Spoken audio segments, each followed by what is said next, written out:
domaine du livre scientifique, moi j'ai plusieurs casquettes, j'ai plusieurs chapeaux. Je suis chercheur et je suis professeur, donc les livres savants m'intéressent comme lecteur et pour les transmettre à mes étudiants. Mais je suis aussi éditeur, donc je suis le directeur scientifique des presses de l'Université de Montréal et je dirige 2 collections aux presses de l'Université de Montréal. Mais je suis aussi administrateur, je suis directeur de mon département et je fais partie du comité de promotion où on juge l'importance des publications savantes, évidemment, avant d'accorder une promotion, une nomination. Et je suis aussi auteur de livres savants, et croyez-le ou non, j'ai même déjà été jeune auteur de livres savants il y a un certain temps de cela, mais c'est déjà terminé.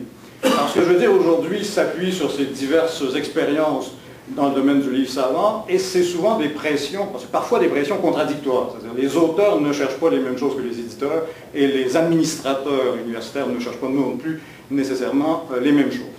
Et je vais en fait dire 3 choses rapidement. La première serait la suivante. Pour les gens qui veulent tirer un livre de leur thèse, la première chose à faire, c'est d'oublier sa thèse. Et ça, c'est une question qui nous arrive fréquemment. Donc, les auteurs viennent nous voir, veulent publier leur premier livre, ils arrivent avec leur thèse, et ils essaient de prendre la thèse et de simplement la modifier de façon un peu cosmétique pour en faire un livre. À l'Université de Montréal, on a plusieurs universités, donc je suis professeur à l'Université de Montréal, on a maintenant un dépôt numérique pour les thèses. Donc les gens qui font leur thèse de doctorat déposent leur thèse et leur thèse devient publique très très rapidement. Et quand on a fait ce dépôt numérique, les presses de l'Université de Montréal ont été consultées, on nous a demandé ce qu'on pensait de cette initiative de mettre les thèses en ligne. On nous demandait est-ce que ça va vous nuire? Ben, pas du tout, parce que les presses universitaires ne publient pas de thèses. Les presses universitaires publient des livres. Et les livres, ce sont nécessairement des transformations des thèses de toutes sortes de façons. Donc nous, on n'a absolument aucune objection à ce que les thèses soient disponibles. En fait, c'est des relais publicitaires d'une certaine façon pour les livres qu'on va en tirer. Donc ça, c'est une chose importante. On pourrait formuler ça autrement en disant il faut penser à son public. Alors, les gens qui font des thèses s'adressent essentiellement à 5 ou 6 personnes. Je dis ça à mes étudiants. Faites votre thèse pour les membres de votre jury de soutenance. Et là, si ces personnes-là sont contentes, vous aurez votre thèse, c'est très bien. Mais évidemment, on ne peut pas faire un livre en pensant qu'on va s'adresser à 5 ou 6 personnes. Donc ça suppose une refonte, ça suppose une reconception du livre, et généralement, ça veut dire que c'est aux 2 coups qu'on va travailler.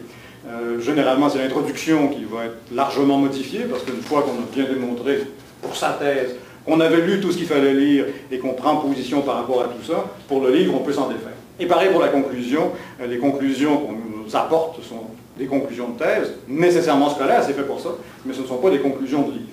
Donc là, il y a une façon de repenser le rapport au public qui est absolument indispensable quand on veut faire de l'édition savante. Ça, c'est la première chose. La deuxième chose consiste à dire qu'il faut savoir à qui on s'adresse quand on veut faire une publication savante, et là, les publics sont assez différents. Il faut savoir à quel éditeur on s'adresse.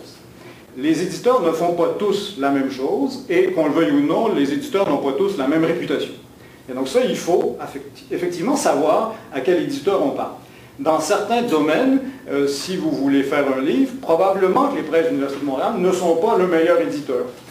Parce que nous ne sommes pas, par exemple, spécialistes en sciences de l'éducation ou en psychologie. Par contre, nous avons un gros catalogue de criminologie et d'études littéraires.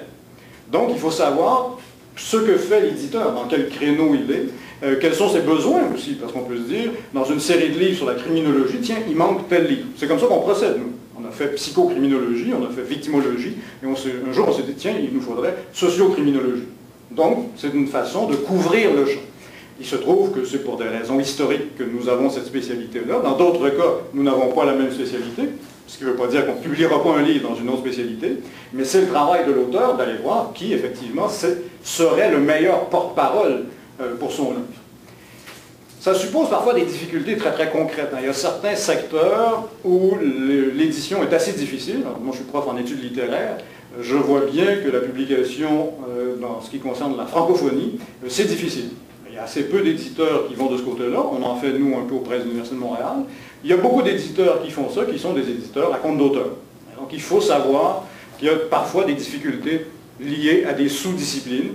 Et il faut savoir, bien sûr, que ces presses à compte d'auteur plus ou moins déguisées n'ont évidemment, généralement pas une très très bonne réputation. Donc ça, il faut se méfier, il faut faire ce travail d'information, savoir quel est le meilleur éditeur pour le genre de travail qu'on veut faire. Il faut aussi savoir à qui on s'adresse à l'intérieur même de son université. Alors, je le disais tout à l'heure, j'ai fait partie de comités de promotion. Une des choses que j'ai apprises assez rapidement dans les comités de promotion à l'Université de Montréal, qui est une université de recherche, c'est que faire un manuel, ce n'est pas une bonne idée. Alors, les manuels sont dépréciés par les comités de promotion. On dit faites plutôt de la recherche pointue. Vous avez besoin de faire ça parce que vous êtes dans une université de recherche.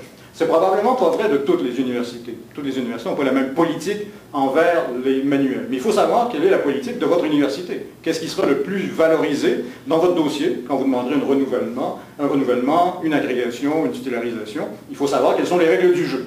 Et ça, c'est une règle implicite à l'Université de Montréal que j'ai rendue explicite en posant la question. Dans un comité de promotion, je dis mais qu'est-ce que ça vaut un manuel? Puis on m'a très clairement dit que ça valait moins qu'un livre de recherche pointu.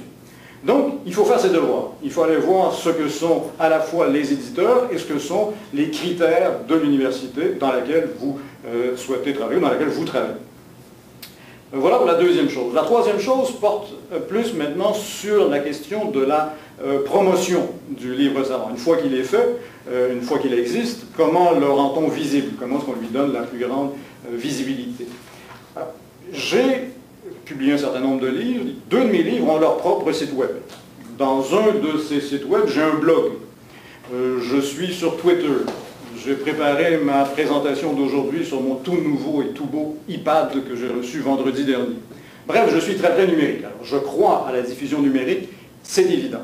Cela dit, pour un livre savant, le meilleur canal de diffusion, ce n'est pas nécessairement le numérique. Et ça, c'est une chose qu'on a constatée très clairement auprès de l'Université de Montréal. Les meilleurs relayeurs pour faire connaître un livre savant, ce sont les membres du réseau de l'auteur. Et ça, c'est une chose qui est assez difficile. Les auteurs sont assez, généralement, timides. On leur dit, mais à qui on doit envoyer votre livre? Quelle est la personne qui va le faire connaître? Quelle est la personne qui va le faire circuler? Et là-dessus, les auteurs ont tendance à dire, ouais, bon, je connais 2 personnes, 3 personnes. Et donc, on a comme ça des réseaux qui sont très, très restreints, alors que tout le monde a un réseau, et tout le monde a un réseau plus ou moins étendu. Et c'est par ce réseau-là que les livres circulent. On peut bien avoir tous les relais numériques que l'on veut. Si on n'a pas ce ancrage dans un réseau de chercheurs, dans un réseau de personnes, des personnes qui, elles, vont faire connaître ce livre à leur propre réseau, et si on n'a pas ça, on n'arrive pas à faire connaître un livre savant, ni n'importe quel autre type de livre par ailleurs. Ça, c'est très, très important, et c'est un message qu'on arrive difficilement à faire accepter aux auteurs. En fait, le meilleur vendeur d'un livre, c'est son auteur. Et il ne faut pas que l'auteur soit timide, il faut que l'auteur prenne la parole, il faut que l'auteur nous dise, ben voilà, il faut absolument que mon livre soit recensé dans telle revue, il doit absolument être dans telle bibliothèque, il doit être reçu par tel chercheur. Si on sait ça, on sait comment le mettre en marché, on sait comment le rendre visible, on sait comment lui trouver des lecteurs. Nous, notre travail, c'est d'être des généralistes. Auprès de l'Université de Montréal, on fait de la criminologie, je l'ai dit, mais on vient de publier un gros traité de pharmacologie. Il est évident qu'on ne peut pas connaître tous les réseaux de la criminologie, de la pharmacologie, des études littéraires, de la statistique, de la musique. La personne qui sait ça, c'est l'auteur. Et là, il faut absolument que l'auteur prenne sa diffusion en main. Ils disent, voilà où je veux être vu, où je veux être lu. Et à partir de là, nous, notre travail, il est beaucoup facilité. Sinon, on va faire des services de presse très, très généralistes. On va s'adresser à des médias généralistes. Pour le genre de livre que nous faisons, c'est pas bon. Il faut absolument être ciblé. Et c'est l'auteur qui nous permet d'être ciblé. Donc voilà les 3 choses que je voulais dire. Donc, vous voyez, c'est une question d'information. Les 3 choses que je viens de dire se ramènent à la même. Hein. Il faut être informé et il faut transmettre l'information que vous avez à votre éditeur, qui lui va en faire le meilleur usage. Mais sans cette information de première main que l'auteur est le seul à connaître, on ne peut pas y arriver. Merci.